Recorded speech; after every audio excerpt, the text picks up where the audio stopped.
Hi, welcome. This is a reflection on lesson 249 in A Course in Miracles, and it says, forgiveness ends all suffering and loss. Forgiveness ends all suffering and loss. And whenever the A Course in Miracles says the word forgiveness, I go back to one of the earliest lessons when it talked about what forgiveness really means. And it talks about it being more, I think of it more as like acceptance. That word acceptance for all that is, acceptance for how things actually are versus our perception of how they should be. So for example, if it talks about how if like forgiveness isn't even necessary if you first don't attack, which means like I'm thinking something should be different than it is. So therefore, I have a judgment against it for being how it is. So forgiveness says, hey, I'm just going to be in that state of acceptance for everything just as it is showing up right now, whether it's a person, a situation, whatever. So forgiveness ends all suffering and loss. So it says, forgiveness paints a picture of a world where suffering is over, loss becomes impossible, and anger makes no sense. Isn't that true? Suffering is over, loss becomes impossible because you can't lose something. It's like if we're in that state of acceptance of all that is, there is no such thing as loss. We're just flowing with what is. We're not grasping to the having.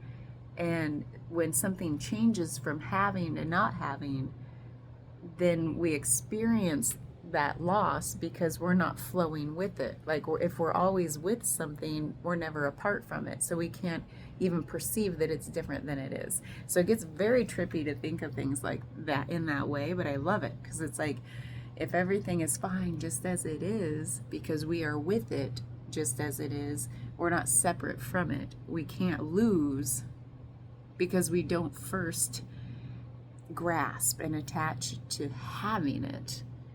Everything is just so ungraspable, unattachable, yet we are fully one with it because there's no separation between us and anything else. Wow, it's trippy. So to get into this idea of forgiveness or acceptance, it ends all suffering. It ends this idea of loss because we can't lose something if we're constantly with it, existing as one with it. Oh, I love it so much. So it says, what suffering is now even conceivable? How do we conceive of suffering if we're so in a state of oneness and acceptance for what's happening? There's no suffering. Suffering is a thought that says it should be this way and it's not. I should have this and I don't. Or I had it and now I've lost it, whatever that it is. And then it says the world becomes a place of joy, abundance, charity, and endless giving. And it's so like heaven that it's immediately transformed into the light that heaven is, whatever heaven means to you. So, oh man, I just love this lesson because it's like it took me to that place of, people call it non-duality or the sense of oneness because we're so, what's weird to me, the paradox of like being so with something to be one with it yet not attached to it. In terms of the attachment is this idea of holding on so tightly that you prevent it from changing. But we're now, like this lesson is about being in that state of flow where we're just changing right in lockstep with everything around us, that there's no sense of separateness. There's no idea that things are different than they actually are. So I could go on and on about this, but I'd just be talking in circles. It's just, I want to exist always in that state of oneness. And there's something about this world we live in that keeps us trying. Like, I just did a reading with somebody, actually, a client who was just here, and we talked about the Wheel of Fortune card showed up in their reading. And that's like the only constant is change. And the wheel is only painful when we try to grasp onto something, like, and then it, like, the wheel keeps moving, and so it rips our arm off, and that's painful, right? To be a little gruesome about it. But if we're just flowing with the wheel, we don't even perceive, like, if think of yourself on this earth, and like we don't perceive ourselves as like, oh, now I'm on top, oh, now I'm on bottom. It's like, no, when you're on the wheel, just like we're on this earth, we have no perception that, like, at some point in time, like, my orientation changes to be like on the bottom of something versus on the top. We're just constantly flowing with the wheel in the constant state of change that, like, it only hurts if you try to grasp on to hold something steady and make it not move. That means, like, don't change. Change is scary.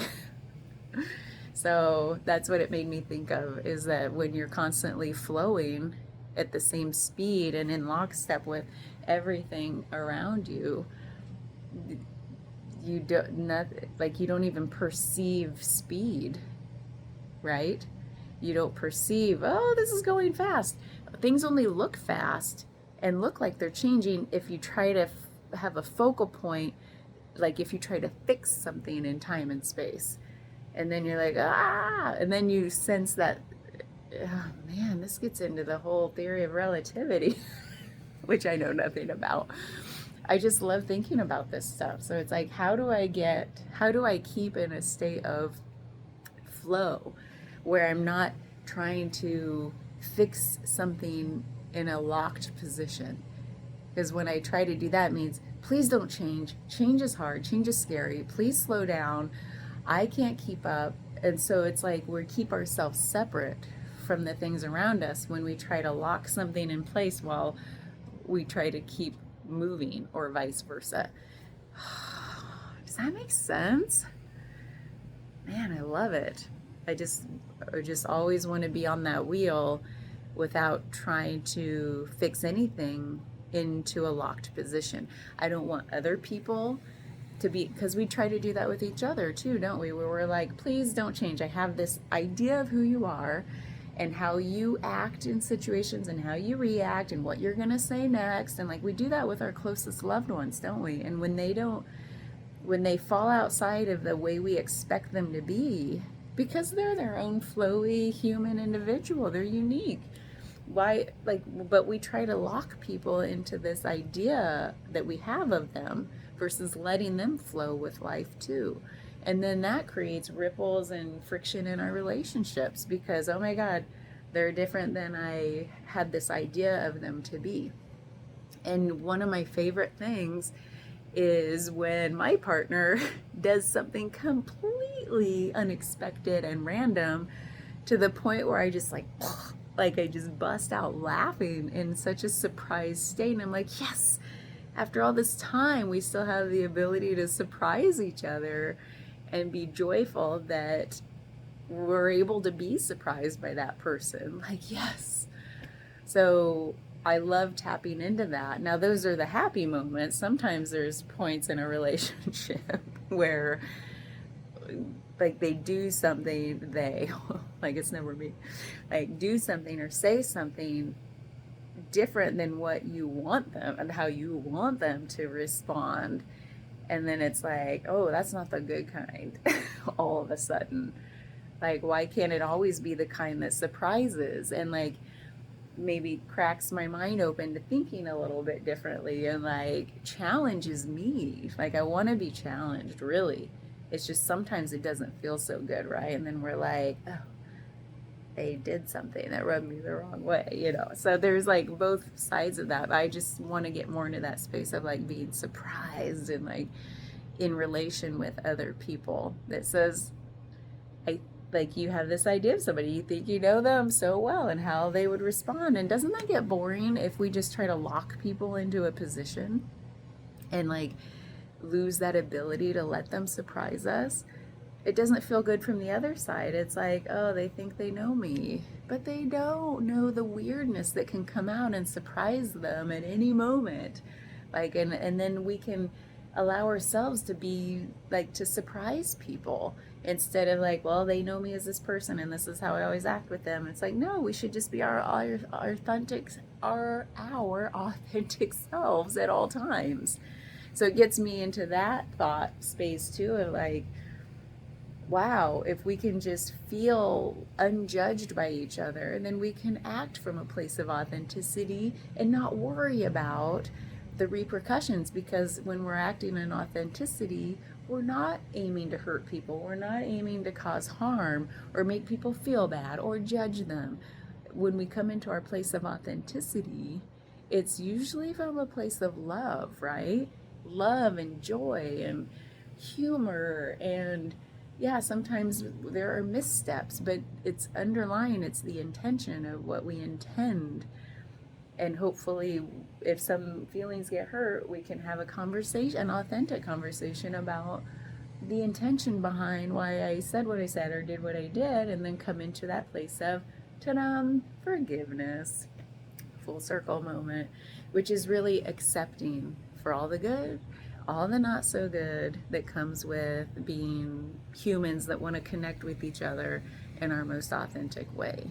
So that's all. I got a little excited about this one. Thanks. Bye.